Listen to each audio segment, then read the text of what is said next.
ஏகனை போற்றி, இணையாடும் ஈசனை போற்றி, பிரணவத்தின் பொருள் தந்து தகப்பன் சுவாமி என்று பெயர் கொண்ட என் குருநாதா போற்றி, ஸ்கந்தாசரணம். ஏனையர்களே, எல்லோரும் சுகமாகவும் சந்தோஷமாகவும் இருக்கிற கண்டிப்பாக இருப்பீங்க, இருக்கணும். எல்லோருமே மனசுக்கு நிம்மதியாக வாழ கற்றுக்கலாம். அதுவே வாழ்க்கையின் மிக அருமருந்து. நீங்கள் நம்ம சேனலுக்கு புதிய பார்வையாளராக இருக்கீங்க அப்படிங்கிற மாதிரி தான் கண்டிப்பாக நம்ம சேனலுக்கு ஒரு சப்ஸ்கிரைப் பண்ணிக்க. இன்றைய பதிவு நமது கடகராசி நேயர்களுக்கு எதிர்வரும் ராகு கேது பயிற்சி எந்த பலன்களை தரப்போகிறார்கள் அப்படின்றத நம்ம பார்ப்போம். இப்போ இதுவரைக்கும் அவங்களுக்கு 9ஆம் இடத்தில் ராகுவும் 3ஆம் இடத்தில் கேதுவும் இருந்தாங்க. இப்போ இந்த ராகு கேது பயிற்சி அப்படின்றது வந்து மங்களகரமான விசுவாவசு வருஷத்தில் வைகாசி மாதம் 4ஆம் தேதி 18/5/2025 வருடத்தில் ஞாயிற்றுக்கிழமை இரவு ஒரு 7:45 வாக்கில் இவங்க 2 பேரும் இடத்தை மாற்றுறாங்க. மீனராசியில் இருந்த ராகு 8ஆம் இடத்திற்கு இடம்பெயர்வது, அதாவது கும்பராசிக்கு இடம்பெயர்வது அப்படின்றதும், 3ஆம் இடத்தில் இருந்த கேது 2ஆம் இடம் என்னும் சிம்ம ராசிக்கு இடம்பெயர்வதும் எந்த மாதிரியான பலன்களை தருவார்கள்? பொதுவாக 2ஆம் இடத்துக்கு வரக்கூடிய கேது கல்வி கேள்வியில் நல்ல ஒரு சாதகமான அமைப்பை தருவார். பொதுவாக 2ல் கேது இருந்தால் கல்வியில் தடை வரும் அப்படிம்பாங்க. இந்த தடவை வந்து அவர் சிம்ம வீட்டுக்கு வரக்கூடிய ஒரு அமைப்பு அப்படின்னு சொல்லக்கூடியது, ஏற்கனவே படிச்சுட்டு இருக்கக்கூடிய பசங்களுக்கு தடையில்லாத கல்வியை வழங்குவார். நல்லா புரிஞ்சு படிப்பாங்க, அவ்வளோதான், வேற ஒன்றும் கிடையாது.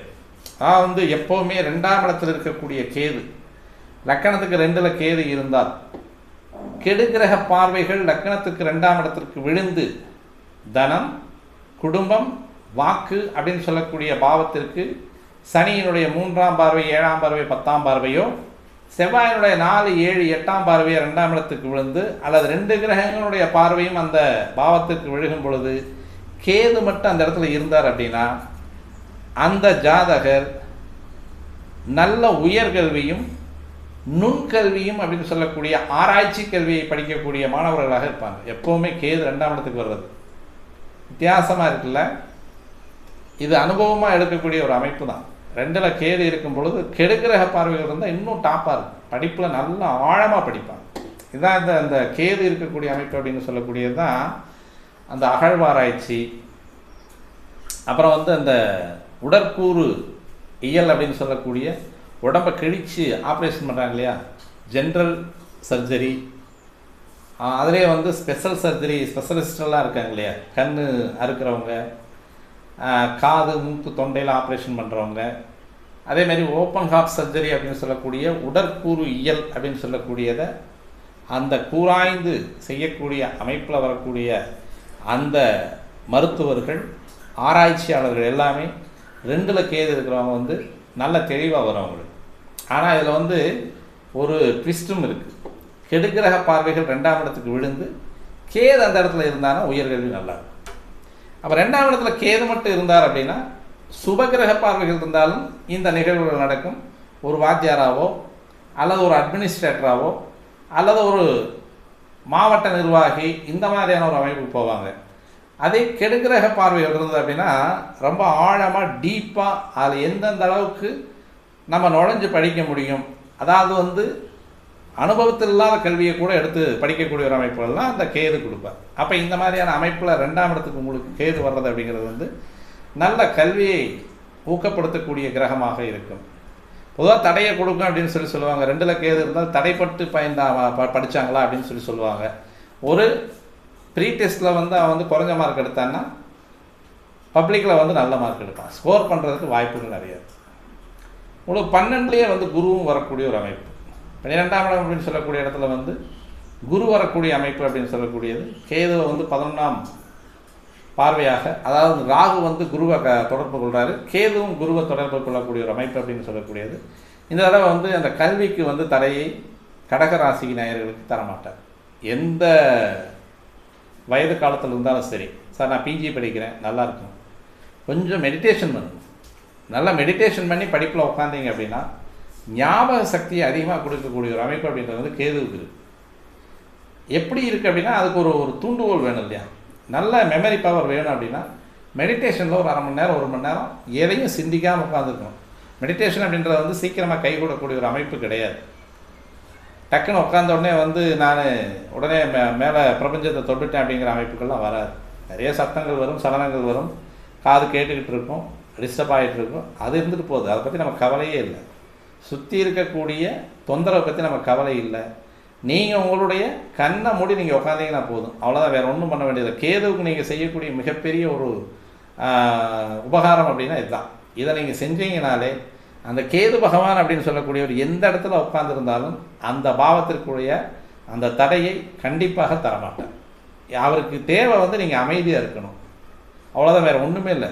தொந்தரவு இல்லாமல் இருக்கணும், யாருக்கும் தொந்தரவு இல்லாமல் நீங்கள் உங்களை வந்து கொஞ்சம் தனிமைப்படுத்திக்கணும். தனிமைப்படுத்துறது அப்படிங்கிறது வந்து ஒன்று ஆழ்நிலை தியானம், இல்லைன்னா இறைபக்தி. கோயிலில் போயிட்டு அமைதியாக உட்காந்து மெடிடேஷன் பண்ணிட்டு வந்தீங்க அப்படின்னா கேது பகவான் உங்களை வந்து எந்த விதத்தையும் தொந்தரவு பண்ண மாட்டார். அவருக்கு முழுமையான பரிகாரமே அதுதான். அதை மட்டும் நீங்கள் செஞ்சீங்கன்னா போதும். அதேமாதிரி வந்து ரெண்டில் வந்து கேது உட்காரும்போது 2 மந்திர சொற்கள் எது வேணாலும் சொல்லலாம். விநாயகர் அகவல் படிக்கலாம், கந்தர் அனுபூதி படிக்கலாம், அல்லது விநாயகர் காயத்ரி சொல்லலாம், கந்தர் காயத்ரி சொல்லலாம், இல்லை உங்களுக்கு இஷ்ட தெய்வம் அப்படின்னு சொல்லக்கூடிய தெய்வத்திற்கான காயத்ரி மந்திரங்கள் நீங்கள் சொல்லிட்டு வந்தீங்க அப்படின்னா இது எவ்வளோ நேரம் சொல்லணும், உடனே அடுத்த கேள்வி வரும். ஒரு 10 நிமிஷம் இல்லை 15 நிமிஷம் தொடர்ச்சியாக ஒரு 100 தடவை 108 தடவை சொல்கிற மாதிரி ஒரு அரை மணி நேரம் சொல்ல முடிஞ்சால் நீங்கள் சொல்லுங்கள். இதெல்லாம் வந்து ஒரு கோச்சார கிரகம் வந்து நம்மளை வந்து கெடுக்குது அப்படின்னா அதை நம்ம ஜெயிக்கிறதுக்கு நம்மளுடைய வழியில் வந்து தெளிவான முறையில் போயிட்டு இருந்தோம் அப்படின்னா நல்ல ஞாபக சக்தியை கொடுக்கக்கூடிய அமைப்பாக இருக்கும், கல்வி நல்லா இருக்கும். அதேமாதிரி இவருடைய கண்ட்ரோல் அடுத்து பார்த்தோம் அப்படின்னா 6ஆம் இடத்தையும் கண்ட்ரோல் பண்ணுறார் கேது. 2ஆம் இடத்துல இருக்கக்கூடிய கேது வந்து 6ஆம் இடத்தை கண்ட்ரோல் பண்ணுவார், 10ஆம் இடத்தை கண்ட்ரோல் பண்ணுவார். அப்போ 6ஆம் இடம் 10ஆம் இடம் அப்படின்னு சொல்லக்கூடியது 6 வேலை, வேலைக்கான முயற்சி, வேலைக்கான முழு அதிகாரம் தரக்கூடிய அமைப்பு. ஏன்னா இன்னொருத்தனை ஜெயிக்கணும்னா 6ஆம் பாவம் நல்லா இருக்கும். அங்கே எல்லாமே என்ன சொல்லி வச்சுருக்கோம், கடன் பகை நோய் அப்படின்னு தான் சொல்லி வச்சுருக்கோம். பகை அப்படின்றது என்ன, நமக்கு எதிரி வீழ்த்தக்கூடிய வல்லமை அப்படின்னு சொல்லக்கூடியது. அங்கே கேது தொடர்பு கொள்ளும் பொழுது அந்த கேதுனுடைய தொடர்பால் நமக்கு வரக்கூடிய அந்த ஞானம் அப்படின்னு சொல்லக்கூடியது எதிரியை எந்த வகையில் நம்ம வந்து அவனை ஜெயிக்கலாம் அப்படின்றதெல்லாம் சொல்லி தந்துடுவார். அப்போ வந்து தேர்வுகளில், போட்டித் தேர்வுகளில் அழகாக ஜெயிக்கணும் அப்படின்னா 1 மணி நேரம் மெடிடேஷன் இருங்க, அல்லது நல்ல ஒரு மந்திர சொற்களை சொல்லிட்டு இருங்க. அப்பா அம்மா அப்படின்ற 2 வார்த்தைகளை மட்டுமே சொன்னீங்கனாலே அதுவே மந்திர சொல் தான். நீங்கள் அடுத்து கடவுள் மந்திரம் சொல்கிறது, உங்களுக்கு பிடிச்ச மந்திரம் சொல்கிறதுங்கிறது வந்து 2ஆவது விஷயம். அப்பா அம்மான்னு மட்டுமே சொல்லிட்டு வந்தீங்க அப்படின்னா தாய் தந்தை இது மட்டுமே வந்து மந்திர சொல்லாக கூட நீங்கள் சொல்லலாம் தாராளமாக. இது வந்து உங்களுக்கு நன்மையை தரக்கூடிய ஒரு அமைப்பாக இருக்கும். ஏன்னா இது 5ஆம் பாவத்துக்கு 12ஆம் பாவம் 6ஆம் பாவம், 4ஆம் பாவத்துக்கு 2ஆம் பாவம் 6ஆம் பாவம். அதேமாரி பார்த்தோம் அப்படின்னா 9ஆம் பாவத்துக்கு வரக்கூடிய ஒரு அமைப்பு அப்படின்னு சொல்லக்கூடியதில் 6ஆம் பாவம் ஆகும்.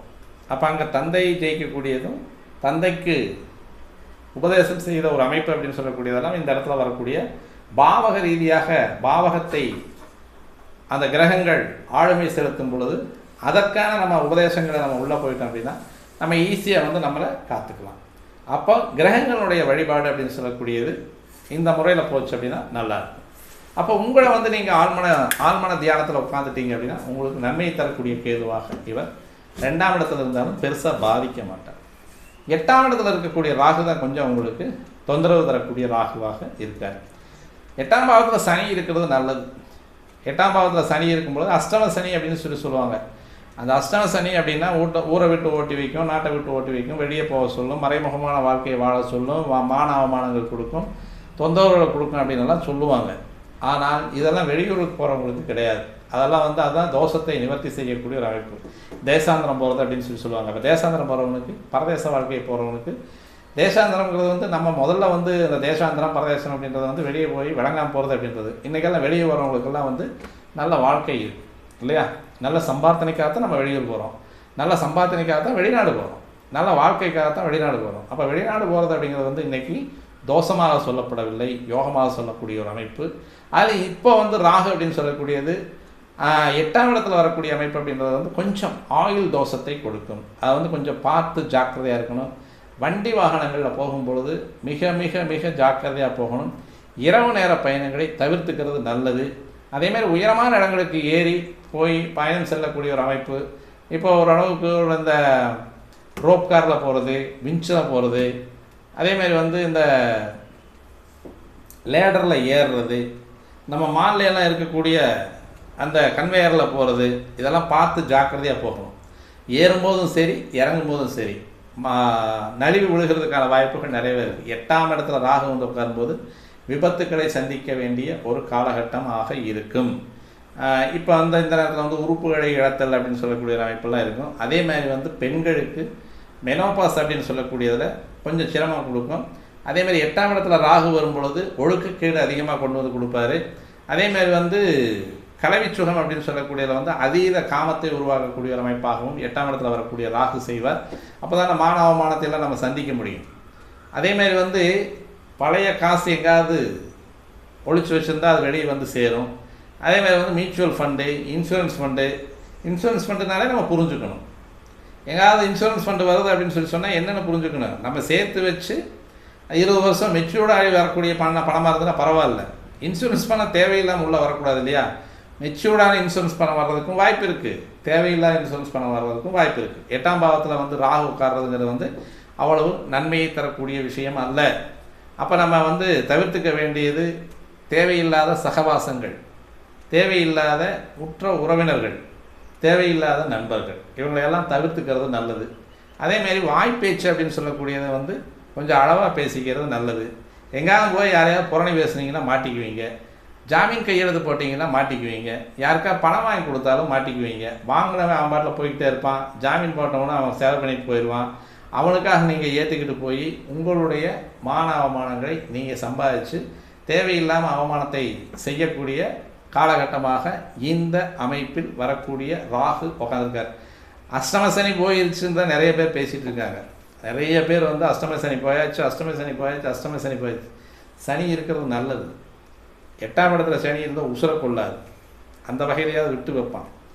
ராகு வர்றது ரொம்ப கஷ்டம், பயண கிரகம், வேகமாக போக சொல்லுங்க. இப்போல்லாம் வந்து இந்த வண்டியிலையெல்லாம் இந்த சாகசமெல்லாம் செய்கிறீங்க இல்லையா, இதெல்லாம் வந்து சின்ன பசங்க வந்து நிறைய செய்வாங்க.